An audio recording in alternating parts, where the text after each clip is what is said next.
Hello there. Thanks very much indeed for joining us. Let's start in northeastern Syria. Almost 3 weeks after Turkish-backed forces captured Tel Abyad, Ankara is blaming the YPG for a terrorist attack that's killed at least 13 people in the border town. Tel Abyad is exclusively under Turkish control, but elsewhere in the 32-kilometre deep safe zone along the Syrian border, Russia and Turkey have started joint patrols against the YPG. Let's go to our correspondent, Obaida Hito, who's on the Turkey-Syria border. Obaida, is it clear yet who the targets may have been of this terrorist attack in Tel Abyad?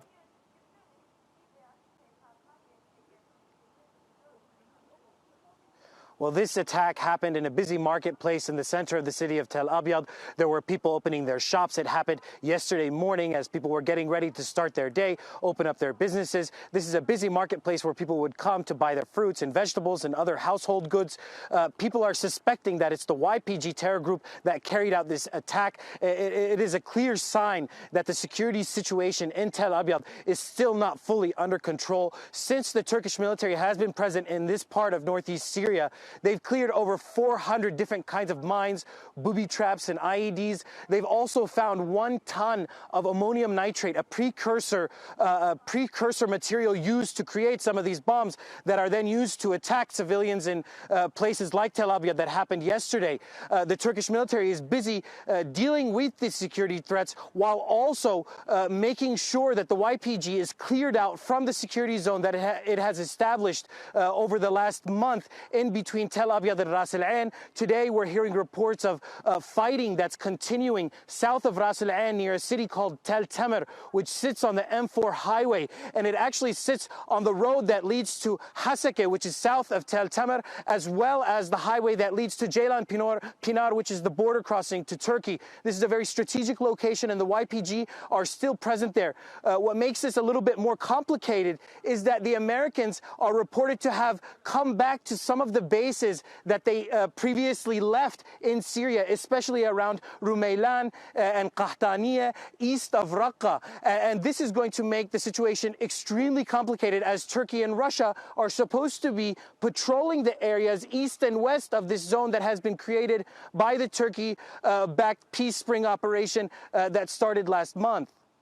Yeah, so a couple of things just to pick up on what you've said. As far as the Americans are concerned, the Turkish government in Ankara has been telling the Americans at the White House especially, trying to impress upon them that, look, the YPG is a serious threat to security along the Turkey-Syria border. This attack, if it is indeed the YPG, would prove it. And then there's the possible aim of such an attack, putting another challenge that Turkey has to confront in showing refugees who it would like to repatriate into that safe zone that, look, we can keep you safe. So that's another challenge that Turkey is facing, this attack showing how it will have to confront those sorts of issues.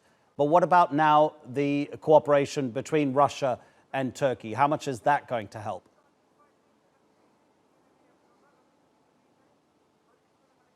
Well, the Turkish government tried with the United States to implement a deal where the U.S. would be clearing the YPG 30 kilometers away from the border area. As we can see now, that wasn't completely done. We've heard from government officials that they weren't satisfied with the U.S. efforts. Then we saw the U.S. pull its troops out of northeast Syria, and now they've returned. So Turkey has now turned to Russia to conduct joint patrols to engage in a similar operation. Turkey and Russia are supposed to be patrolling a 10-kilometer deep patrol on the either side of Ras Al Ain and Tel Abyad, 10 kilometers deep and all the way to the city of Qamishli. Now, this is supposed to make sure that the YPG is not near the border. However, the YPG is expected, according to Turkey, to pull 30 kilometers away from the border. And if the YPG is still at Tel Tamer and areas east of Tel Tamer towards Hasaka province, then that means they haven't pulled 30 kilometers away from the border. Turkey and Russia have just completed yesterday their technical meetings in Ankara about how they're going to move forward with these patrols. And it's going to be very critical for Turkey to be able to get utmost cooperation from Russia to ensure that the YPG has pulled away. If that does not happen, it seems like what we're hearing from Ankara is that the operation is going to continue even outside the areas that they have already cleared between Tel Abyad and Ras Al Ain. Obaida, thank you so much. Obaida Hito, our correspondent in Akçakale.